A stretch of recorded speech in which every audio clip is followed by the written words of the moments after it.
everyone, my name is Professor Rad, and today we're going to do some calculations with the zero exponent.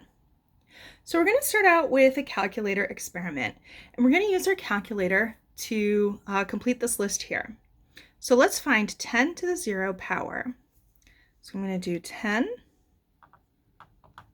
raised to the 0 power, and it tells me 1. Okay, let's try 5. 5 raised to the 0 power. Also 1. Okay, let's try 2. 2 raised to the 0 power. Also 1. Strange. Let's try 1.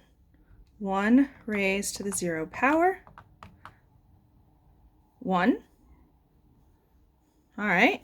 And 0 raised to the 0 power is a math error. Do you remember when else we would get an error on our calculator?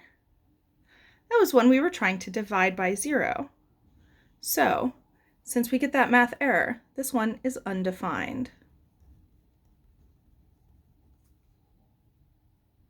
Okay, so it looks like if I have any number to the 0 power, I'm going to get 1.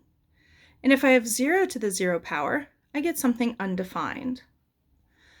You want to check your calculator that you're using to make sure that 0 to the 0 is undefined or gives you an error. Some calculators will tell you that it's 1. So especially some phone calculators have a tendency to report back 1. So you want to make sure that if you see a 0 to the 0 power, you get an undefined answer. Why is this happening? Well, we'll talk a little bit more, I think, once we get into like the fractions chapter, but let's do a little experiment off to the side. So let's say I had 5 to the 3rd power and I divided that by 5. If I do 5 to the 3rd power and I divide that by 5, I get 25. 25 is the same thing as 5 to the 2nd power. So if I take 5 to the 3rd and I divide by 5, I get 5 to the 2nd. If I take 5 to the 2nd and I divide by 5, I'll have 5 to the 2nd divided by 5, and I get 5. That's the same as 5 to the 1st.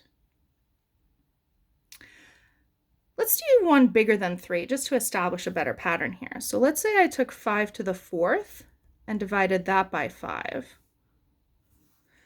5 to the 4th divided by 5 gives me 125. And I happen to know 125 is 5 to the 3rd. Let's check that since that's a stranger one than usual. Yeah, 125 is 5 to the 3rd. So notice it looks like if I take 5 to the 4th and I divide by 5, I get 5 to the 3rd. If I take 5 to the 3rd and divide by 5, I get 5 to the 2nd. If I get 5 to the 2nd and divide by 5, I get 5 to the 1st. So if I want to get 5 to the 0, I could think of it like taking 5 to the 1st and dividing by 5. So 5 to the 1st divided by 5 gives me 1.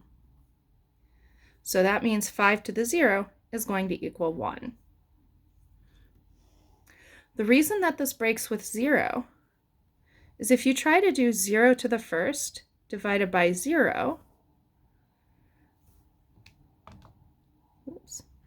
0 to the 1st divided by 0, you get the error. You get something undefined. So if we try to follow this pattern with 0, we would get 0 to the 0 is undefined. So this is kind of a little quick example of why this works.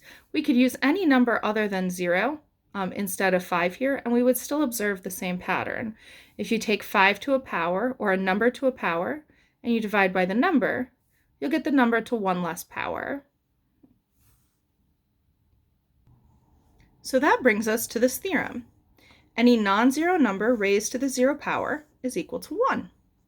The expression 0 to the 0 is undefined. So let's evaluate each of these expressions. Here I have 3 to the 0 power. That's going to be 1. And it doesn't matter if our base is positive or negative. If I have negative 4 to the 0 power, that will also equal 1. The only time it matters is when you have 0 as the base. So 0 to the 0 is undefined, just like when you try to divide by 0. Now let's shake it up a little bit and add some other operations. Now I'm not going to say this is negative 3 to the 0. Why not? It's because I don't have parentheses around the negative and the 3 together. This is the additive inverse of 3 to the 0. So that means I have to do 3 to the 0 first, which is 1, and then change the sign to make it negative.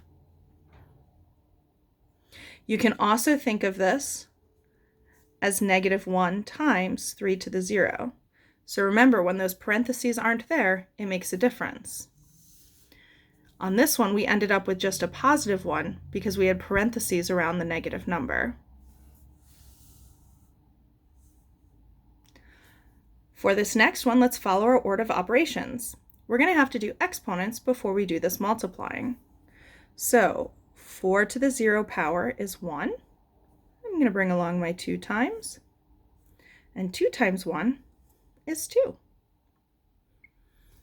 For this last one, I have addition and exponents, so I've got to do the exponents first. 2 to the 0 power is 1, and I bring along my 5 plus. 5 plus 1 is going to give us 6. All right, so that's going to wrap it up for our examples here. We've got a few problems for you to try on your own. See if you can evaluate these, both using the zero exponent and also following your order of operations. In the next video, we're going to talk about something called the product property of exponents. So I'm looking forward to seeing you then, and in the meantime, have a glorious day. Bye, everybody.